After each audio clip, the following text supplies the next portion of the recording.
One of the issues we ran into when filming in public places was a lot of background noise. This shines through the most in this scene, and at times it is hard to hear our characters. Chris. Not my fault.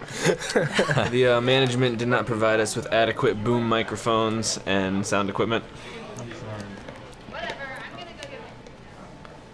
Kenny. Megan really does eat this fast. But not really. Again, this is kind of like the slapstick comedy that you would typically see in Scrubs.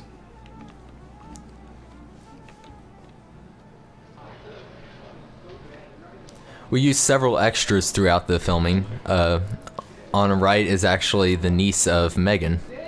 Keela Chlor. That's the left of the video as you're watching it. On Megan's right. Kenny is not the niece.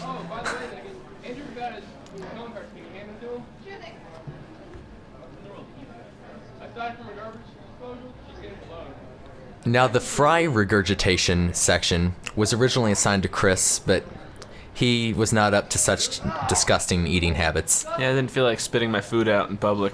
Kenny has no problem with it, however.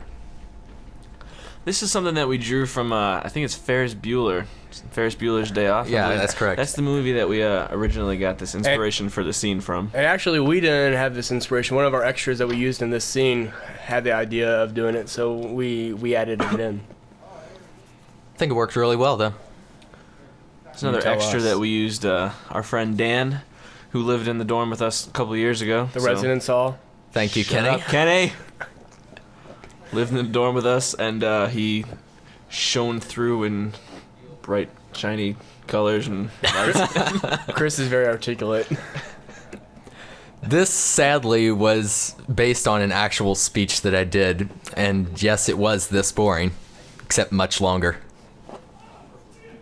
Yeah, we actually had a problem when we compiled all the video that we took. We were about 1:06 over, and so we cut out a lot of his speech, so thank you, time restraints. Yeah, it was definitely the best thing to cut out. Yeah, forcing ourselves to cut it down to 7 minutes really allowed us to keep up the pace of the video so it never got boring. Where was I? And again, Scrubs reference here. I have absolutely no idea. We zoom in on the head of my character, Andrew, to show that the words being spoken are actually in his mind. That's really how Kyle laughs. You see the coat that he's holding? He really wanted to throw that at Andrew. If you view the blooper reel, you'll see him constantly asking, "Can I throw this at him? Can I throw this at him?" In the end, we forced him to only throw a wad of paper. That you will see soon. Oh, spoiler alert. Uh-oh.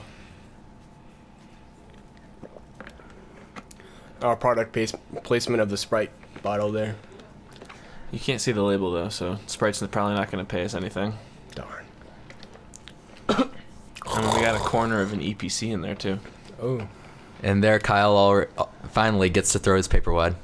Megan's not the best actress. Actress. I actually chopped off the end here where she stares directly into the camera. And this is supposed to be the post-credit. Again, we ran into problems with timing, so it wasn't after the post-credit. It's actually the credit scene now. Is Andrew getting his caveman on? The idea behind this section is that somehow Kenny can understand exactly what I mean by my grunts, even though I'm really saying nothing, obviously. Because it's man love. Or Scrubs would say guy love. Well, thanks for watching our first pilot episode of The Dorm. Residence Hall. The Dorm. Hopefully this is the first of many.